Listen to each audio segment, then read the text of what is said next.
Hello, my name is Darryl Walker. I am a major in the Arkansas Air National Guard. I serve as a navigator on the C-130 aircraft. I have proudly served my country for the past 20 years, both on active duty and as a traditional guardsman. On September 18th, 2007, my family and I were notified that our son AJ was killed in combat while serving in Baghdad, Iraq for the United States Army. My son was a great man. I could spend all day telling you about him, but I think it's best if I shared with you in his own words a letter that he wrote just before he deployed. I am off to Iraq. The time has finally come for me to do my part in keeping America great. I am finally allowed to do what I believe is right. I am soon off to the biggest and most grueling set of trials my life has ever encountered. For those that love me and know why I must do this, thank you for being my support, my rock, my encouragement. To my wife, there really is nothing I can say that would truly portray how I feel about her. Sometimes things are better left up to the imagination of those who know us best. To those who may not agree with my decision to serve in the greatest and most honorable profession in the world, then to you I say this. My life has been in ups and downs. The world has changed before my eyes. I have seen things I wish I could forget, done things I wish I could undo, and said things I wish I could go back and change. But this is one thing that I wouldn't change for the world. Whether we agree or not about this war is irrelevant. What matters is that myself and the men that I proudly serve next to every day have finally seen enough. We have seen enough murder, enough raping, and enough fear. And we have chosen to look past ourselves and see that when good men do nothing, evil does prevail. So to those who do not agree with my decision, try to understand this. I will not live in a world where evil prevails. If no one else will stand up against evil, then let the righteous be called upon. Let them answer the call, and let the people of oppression be set free. Whether by me or my brethren, evil will not prevail. Not while I stand in its way, not while my brethren stand.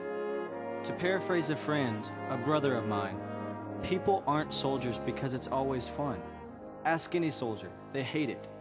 It's a love-hate relationship. But they couldn't imagine their lives at this moment any other way. They live for this stuff. They live to serve others. They live in a world of danger so others may have the peace that those who serve so long for. They live to stand in the gap where good and evil collide. They live. This is what I am. This is what we are, my brethren, American soldiers. If you can't tell by now the kind of person I am, or don't know all about me, then you have a lot to learn about me. It's definitely a love-hate kind of thing, but it's what I want.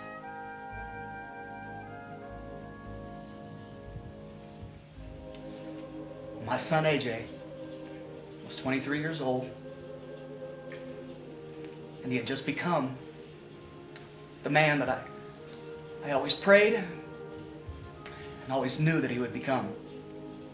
His priorities were in line. He loved Jesus. He loved his family. He loved his country.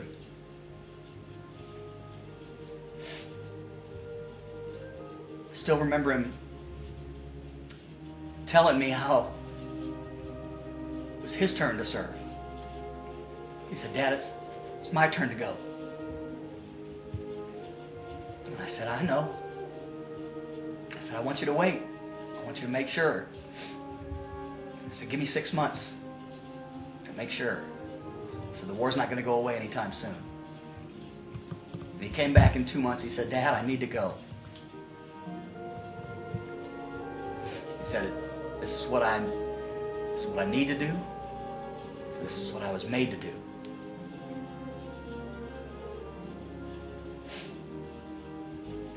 I knew he was right. And we blessed him. and we prayed for him. And I still remember the night on September the 18th. It was a Tuesday night.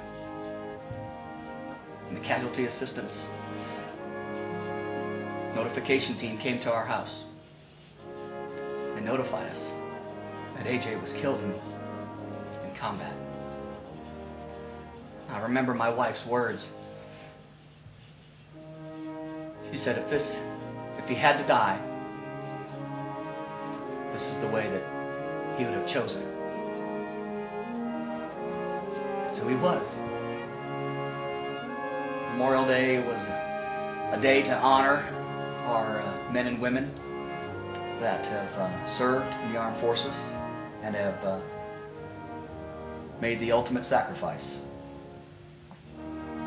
This year, however, it's just another day for me to appreciate, to show honor, to show my deepest gratitude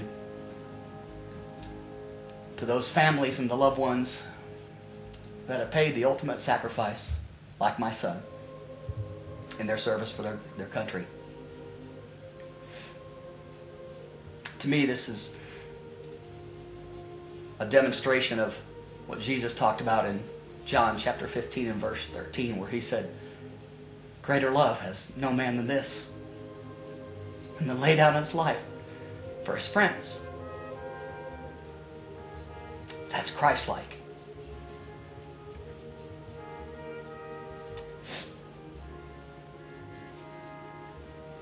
So Memorial Day to me, even more so this year, is an opportunity again for me to tell our men and women that are in service today how much I appreciate what they're doing for us right now and every day.